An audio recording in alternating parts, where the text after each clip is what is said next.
Account का question number 8 बताएंगे। तो क्वेश्चन नंबर 8 में क्या कहता है, 31 मार्च 2015 का 15 को समाप्त होने वाले वर्ष के लिए इनकम एंड एक्सपेंडिचर अकाउंट बनाइए। जैसा कि हम 31 मार्च 2015 लिख देते हैं यहाँ पे, पिछले क्वेश्चन में था।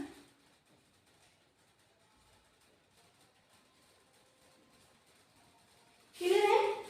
अब क्या हो रहा है, रिसीव्ड एंड पेमेंट अकाउंट दे दिया है, उसी रिसीव्ड एंड पेमेंट अकाउंट से हमको क्या बनाना है, इनकम एंड एक्सपेंडिचर अकाउंट। जब रिसीव्ड एंड पेमेंट अकाउंट दे दिया जाता है तो इनकम एंड एक्सपेंडिचर अकाउंट बनाना और भी इजी हो जाता है। क्या करेंगे, हम रिसीव्ड का आइटम को इनकम साइड डालेंगे और पेमेंट का आइटम को एक्सपेंडिचर साइड डालेंगे। सिर्फ हमको ये देखना है कि कौन रेवेन्यू रिसीव्ड है और कौन कैपिटल रिसीव्ड है। तो कैपिटल को हम छोड़ देंगे और रेवेन्यू को हम लिख देंगे। कैश नहीं लिखा जाता है, चाहे वो ओपनिंग बैलेंस हो या क्लोजिंग बैलेंस हो। क्लियर है? कैश को हम छोड़ देंगे। तो सबसे पहला आइटम यहाँ पे कैश दिया हुआ है, तो कैश को इनकम एंड एक्सपेंडिचर में नहीं दिखाया जाता है, तो उसको हम छोड़ देंगे। उसके बाद कहता है डोनेशन। तो डोनेशन हमेशा होने वाला इनकम है, तो हम डोनेशन को लिख देंगे। इनकम के साइड हम बाय का यूज करेंगे, तो बाय डोनेशन।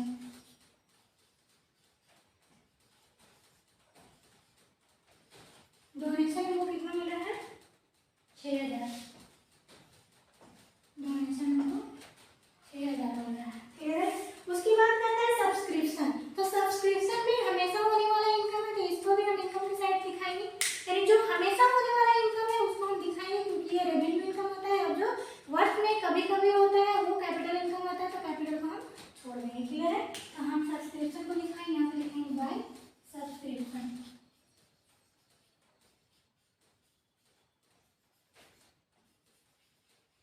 सब्सक्रिप्शन हमको कितना मिल रहा है, 10,000। सब्सक्रिप्शन हमको 10,000 मिल रहा है। फिर कहता है लेजेंसियस। फिर कहता है हमको लेजेंसियस। तो लेजेंसियस कितना दे रहा है, बाय लेजेंसियस।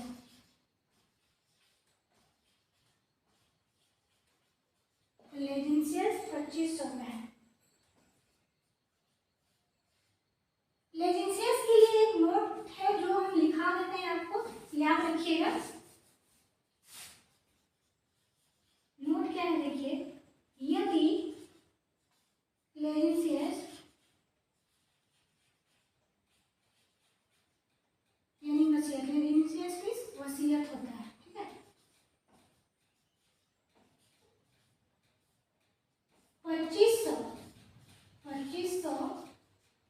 या उससे कम या उससे कम हो तो उसे रेवेन्यू इनकम माना जाता है। रेवेन्यू इनकम माना जाता है।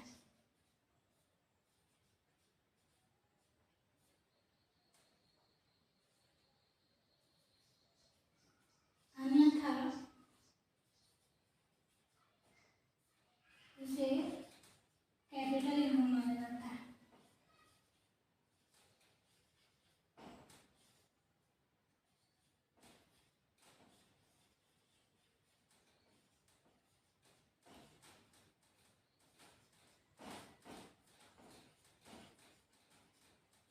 ये नोट बहुत इंपॉर्टेंट है, इससे आपका क्वेश्चन बिगड़ भी सकता है। देखिए, इसको याद रखना आपको बहुत जरूरी है। क्या कहता है, यदि लेजेंसियस 2500 या उससे कम हो, 2500 या उससे कम हो तो उसे रेवेन्यू इनकम माना जाता है। जबकि क्या कहता है, इनकम एंड एक्सपेंडिचर में सिर्फ और सिर्फ हमको रेवेन्यू इनकम और रेवेन्यू एक्सपेंडिचर को लेना है।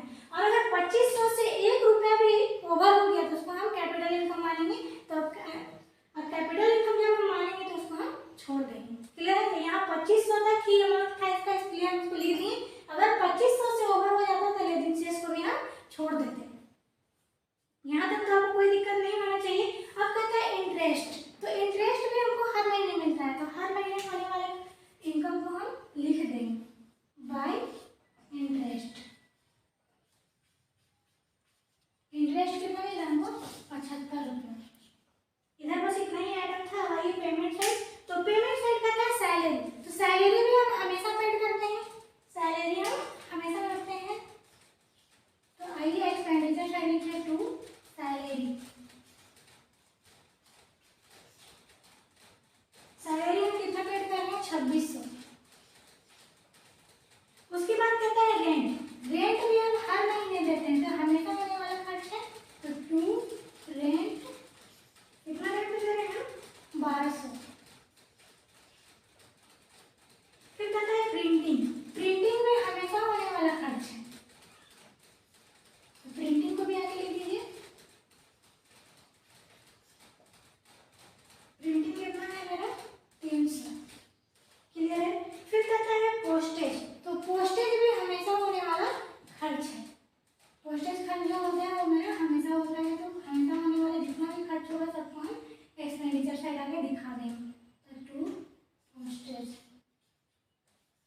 पोस्टेज खर्च कितना दिया है 100।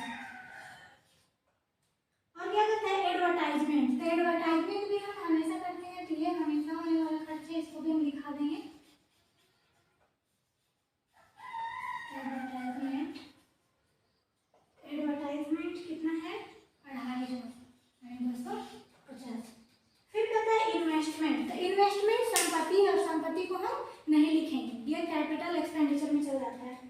फिर है क्लोजिंग बैलेंस। तो क्लोजिंग बैलेंस और ओपनिंग बैलेंस को छोड़ दिया जाता है, तो हम छोड़ देंगे क्लोजिंग बैलेंस को भी। अब आके ऐड कर लीजिए जो भी अमाउंट है।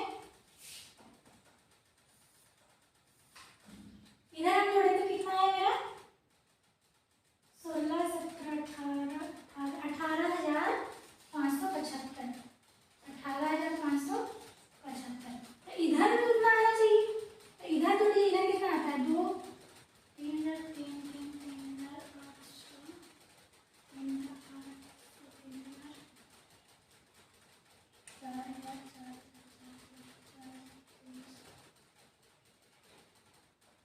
इधर जोड़े तो इधर आया मेरा 4,450। कितना है 4,450।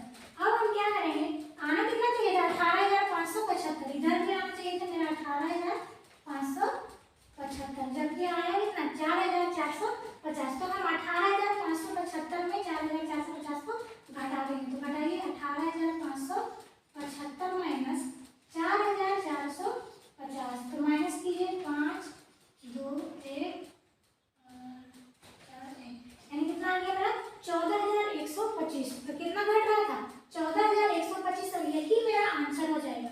घट किधर रहा है एक्सपेंडिचर साइड। तो एक्सपेंडिचर साइड जब भी घटेगा तो क्या हो जाएगा टू सरप्लस।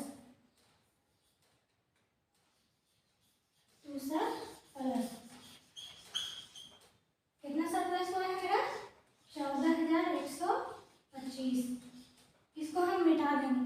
आप भी ये जो हम किए हैं इसको रफ में कीजिएगा, ठीक है। यहाँ पे नहीं दिखाया जाता है और स्पेस नहीं, इसलिए हम लिख देंगे। क्लियर समझ में आया। एक्सपेंडिचर साइड घटेगा तो सरप्लस, और इनकम साइड घटेगा तो डिफिसिट। यहाँ पे क्लियर है। अगर ये क्वेश्चन आपको समझ में आ गया है तो मेरे चैनल को लाइक कीजिए, सब्सक्राइब कीजिए और मेरे चैनल से जुड़े रहिए। आपको कहीं भी ट्यूशन करने का कोई ज़रूरत नहीं होगा, आप एक ही क्वेश्चन आपके लिए अपलोड करेंगे। Thank you.